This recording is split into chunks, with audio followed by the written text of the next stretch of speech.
वहां जाकर किसी नशेड़ी गंजेड़ी का इंटरव्यू सारा मीडिया करता रहा, आम लोगों को नहीं दिखाया। इतनी भगदड़ मच गई, इतना बड़ा वहां पे कांड हो गया, तब बीजेपी चुप रही। कुंभ पर आप जवाब दीजिए अजय आलोक जी। सुनिए चुपचाप से सुनिए, ज्यादा काबिल बनने की जरूरत नहीं है, ज्यादा काबिल बनने की जरूरत नहीं है। जाके कुंभ में डुबकी लगा के आइए, तब पता चलेगा इंतजाम क्या होता है और ये व्यवस्था किसको करना कहते हैं, जाके पता करिएगा वहां, ठीक है ना। ये हम है कि सब संभल गया।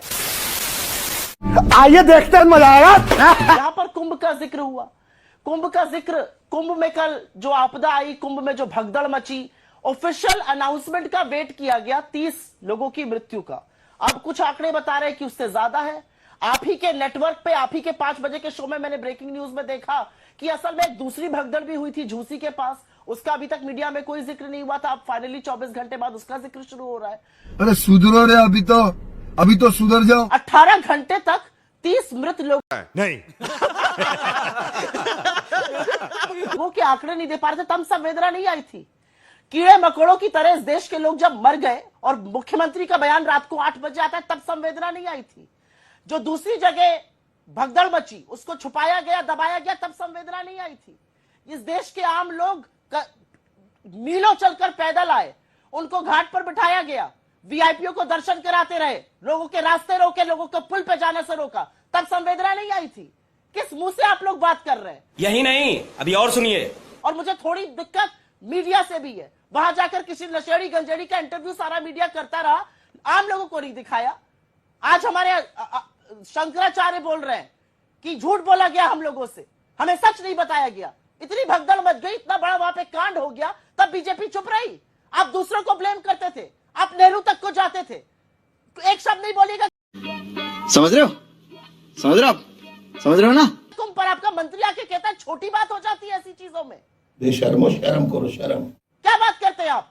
30 लोग तो सरकारी आंकड़े हैं, जो इंडिपेंडेंट पत्रकार और आपके सिस्टर चैनल का मैंने लल्लन टॉप का देखा, वहां पर जाकर जो पता कर रहे हैं, वहां पर दूसरी जगह भी भगदड़ हुई और मौत का आंकड़ा उससे ज्यादा है, तब संवेदना याद नहीं आ रही है।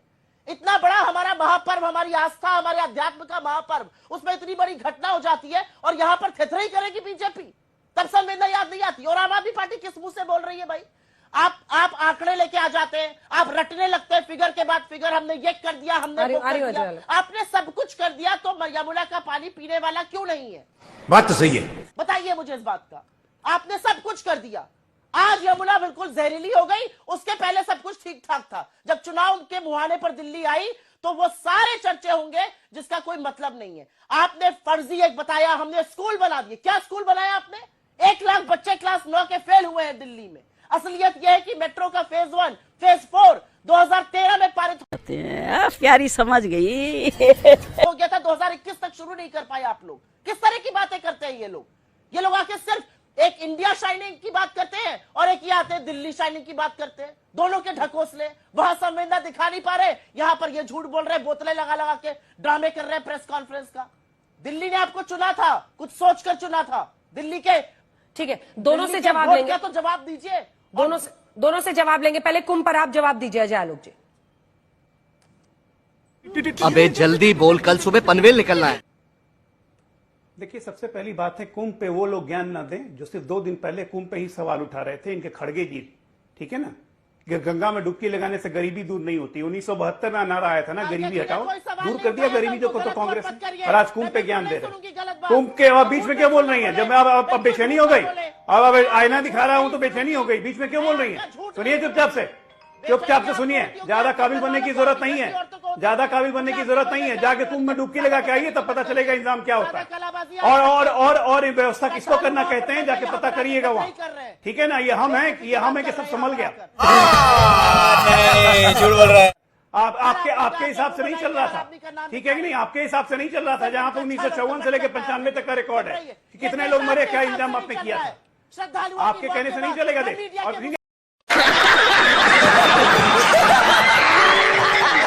और मीडिया पत्रकार से भी आपको छन होती है, सब कोई आपके हिसाब से चले। माईवे और हाईवे, ये कांग्रेस पार्टी का अहंकार है कि क्या है? अरे मार डाला, हम नहीं मारा, जितने लोग को आपने मारा उसको कोई हिसाब है, उसका कोई हिसाब है, अपना कोई हिसाब लेती है, अपना कोई हिसाब लेती है। आस्था के इस महान विषय पे भी आप लोग को सवाल और प्रश्न उठाना जरूरी है। आप लोग घृणित आदमी हैं, आप लोग पार्टी ही घृणित है। बे साले। ठीक है ना, आप लोग पार्टी ही घृणित है। आपसे कुछ उम्मीद करना या कोई भी चीज एक्सपेक्ट करना बेकार है इस देश के लिए। किया कुंभ के साथ? अरे रील ये सब काम राहुल गांधी का है, रील बनवाने का काम कि कभी खेत में उतर के, कभी जूता सिल के, कभी बैग सिल के, कभी कुली की तरफ सामान उठा के, रील बनवाने का काम राहुल गांधी का। आप लोग अरे बदतमीज आपसे बड़ी कोई है नहीं। आप हत्यारे शीशा हैं लेकर हमारे दे, पर्व के। शीशा आप लगता है दिखना हत्यारे छोड़ हैं दिया हमारी आजकल, नहीं परंपराओं के। आप हत्यारे हैं पर्स में हमारे शीशा धर्म रखती है ना। आप हत्यारे हैं। हाँ, ये असलियत कैमरा में है। बैठने के पहले हमारे जैसे फिर से देखिए, हत्यारे पता चलेगा और बदतमीज कौन है। धर्म विरोधी लोग। हाँ बेटा, लगता है तुम खा के ही मानोगे। ठीक है कि नहीं, ऊपर से नीचे तक बदतमीजी का पुतला है। आप लगातार धर्म विरोधी, धर्म का मतलब ब्रश उठाता हूँ, गन नहीं उठाता, वरना गया था आज। पता भी है, कितने बदतमीज धर्म का मतलब पता भी है। आपको पता है कितने हिंदू आप बदतमीज आदमी हैं? सनातन नष्ट हो जाएगा, मोदी आएगा तो सनातन आ जाएगा। बैठा हुआ है कि हाँ, और ये धर्म की बात सिखाएंगे, ये बागी धर्म की बात सिखाने के लिए। आशुतोष ये सबसे कमेंट बढ़िया जल्दी से आपसे, धर्मी उसके आप बाद मैं बैठे, प्रियंका जी आपके पास आऊंगी। आशुतोष जी देखिए, यमुना में जहर पर जो ये प्रहार वाला मामला है, 4 बॉटल लेकर अरविंद केजरीवाल उनकी पार्टी घूम रही है। अब सवाल यह है कि बहुत सारा मुद्दा, एक वक्त था जब शीश महल सबसे ज्यादा ज्वलंत मुद्दा था, अब ये यमुना जी का पानी और बॉटल में पानी जहर हरियाणा सरकार से, ये सबसे बड़ा मुद्दा बन रहा है। ऐसे में अभी पलड़ा किसका भारी दिख रहा है आपको? पलड़ा भारी आप मुझसे क्यों पूछ रही हैं? किसी सोफोलॉजिस्ट से पूछ लीजिए, ताकि आप अपनी दिल की बात बोल पाए, इसीलिए। मस्त जोक मारा रे, ये हंस रहे हलकट हंस। देखिए, मैं आपको बहुत ईमानदारी से बता देता हूं कि आज की तारीख में ये सवाल आम आदमी पार्टी से पूछना चाहिए कि 2100 रुपए आप दे पाएंगे या नहीं दे पाएंगे। उस पर कोई चर्चा हो रही? पानी पे चर्चा हो रही, बोतल की तस्वीरें चल रही, सारी जगह शाबाश बेटा, बहुत बढ़िया। चर्चा इस पे हो रही है। मैं बार बार कहता हूं कि केजरीवाल को समझने की में भारतीय जनता पार्टी दिल्ली में भूल करती है। जहां तक दिल्ली की बात है, आज से 3 महीने पहले भारतीय जनता पार्टी चुनाव जीतने की स्थिति में थी। आज मैं ये नहीं कह सकता। आज क्लियरली मुझे लगता है कि आम आदमी पार्टी को क्लियर एज है इस चुनाव के अंदर। Not bad, not bad. Now you. आपने वो नौटंकी देखी, नौटंकी करते हैं नयाब सिंह सैनी, जिन्होंने पानी का एक घूंट लेने का नाटक किया और तुरंत उसको बाहर थूक दिया। वो वीडियो हम सबने देखा, आज प्रेस वार्ता में भी चलाया था। ये एक नंबर की कपटी सरकार है, इनको लोगों की जान की परवाह बिल्कुल नहीं है। योगी जी यहाँ के बड़े बड़े भाषण दे रहे हैं। कल क्या हुआ उत्तर प्रदेश में, महाकुंभ में इतने लोगों को बुला के आपने क्या व्यवस्था की आम आदमी के लिए? सारी व्यवस्था आपकी क्रिस मार्टिन के लिए थी, कृष्णा माटो को आपने मरने के लिए छोड़ दिया। इनको आम आदमी की जिंदगी से कोई लेना देना नहीं है। अरे देवा, और ये जानबूझ के ऐसी हरकतें कर रहे थे क्योंकि ये चाहते थे कि दिल्ली के लोग बीमार हो और ब्लेम स्क्वायरली अरविंद केजरीवाल पे आए। ये बौखलाई हुई पार्टी, बिना सीएम चेहरे की पार्टी, बिना एजेंडे की पार्टी, इनके पास कोई मुद्दा नहीं है दिल्ली के लिए। ये वही करेंगे जो बाकी 20 स्टेट्स में होता है। इनके 20 स्टेट में एक राज्य बता दें जहां 24 घंटा बिजली आती है, 2025 में भी फ्री बिजली तो दूर की बात है। सारे सरकारी खजाने का मुंह इन्होंने अपने पूंजीपति मित्रों की तरफ बांधा हुआ है। अभी इस हफ्ते की रिपोर्ट है कि 500 सरकारी स्कूल राजस्थान में बंद करके अपने पूंजीपति मित्रों को जमीन दे रहे हैं। ये लोग करप्ट लोग हैं। 2 दिन पहले की रिपोर्ट है, 414 करोड़ का खत्म घोटाला मध्य प्रदेश में इन्होंने किया। मैं इनके घोटालों की लिस्ट खोलूंगी तो खत्म ही नहीं होगा ये शो। मुझे कैसे भी करके निकाल मेरे भाई, मैं फंस गया हूँ यहाँ। आशुतोष, आप इसको किस तरह से देखते हैं? क्योंकि देखिए आशुतोष जी, जहर मिलाना और लोगों में ये बात फैलाना कि जहर मिलाकर एक मुख्यमंत्री और उनकी सरकार भेज रही है पानी यमुना की, क्या ये सही है? देखिए अंजना जी, इसके 2 पहलू हैं। पहला पहलू तो यह है कि क्या वाकई में अमोनिया का लेवल 7 तक गया या नहीं गया, और उसके बाद वो 3 पर आया या नहीं आया। ये तो वेरीफाइबल फैक्ट है, इसकी जांच हो जाए और जांच होने के बाद पता चल जाएगा। और अगर 7 तक गया तो क्यों गया, किसकी वजह से गया, क्या कारण थे, इसकी भी जांच होनी चाहिए थी। और अचानक 3 पे कैसे? एक तो पहलू इसका ये। यही नहीं, अभी और सुनिए। दूसरा पहलू इस बात को लेकर यह कि इस पूरे घटनाक्रम की वजह से आप देखिए चुनाव का पूरा नैरेटिव चेंज हो चुका है आज की तारीख में। जिस मसले पर आम आदमी पार्टी की सरकार को घेरा जाना चाहिए था, भारतीय जनता पार्टी बजाय उसको घेरने के उनके अपने नैरेटिव पर आकर जवाब देने की कोशिश कर रही। तो कहीं ना कहीं इस नैरेटिव के बहाने एक आम आदमी bye bye tata goodbye गया पार्टी को मैं तो फायदा होते हुए देख रहा हूं।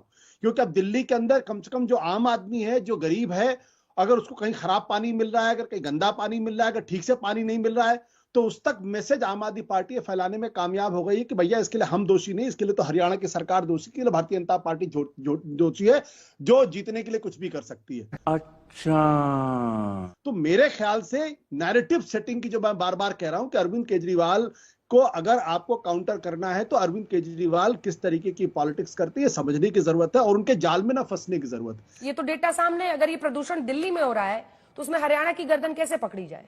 इसको क्या भारतीय जनता पार्टी ने मुद्दा बनाने की कोशिश की? अरे मैं आपसे पूछ रहा हूं, अगर ये इस लेवल का प्रदूषण चल रहा है इसका मतलब दिल्ली के लोग वाकई में जहरीला पानी पी रहे हैं। अरे यमुना, मैं बार-बार इस बात ये मुद्दा तो बहुत दिनों से चल रहा है, आपने ध्यान नहीं दिया होगा। छठ पूजा के दौरान यही तो इशू बन रहा था कि झाग में लोग मजबूर हो रहे हैं, दिल्ली में प्रदूषण है, यहाँ पर एक भी जगह पर प्रदूषण खत्म करने के लिए कोई भी संयंत्र नहीं लगाए गए हैं। मैं दिल्ली में जो भारतीय जनता पार्टी पिछले 11 सालों से बाहर है वो इसी वजह से बाहर है कि वो अरविंद केजरीवाल के फैलाए हुए जाल में फंसती है, फिर वही गलतियां करती है। 67 सीटें और 62 सीटें ऐसे नहीं आती हैं।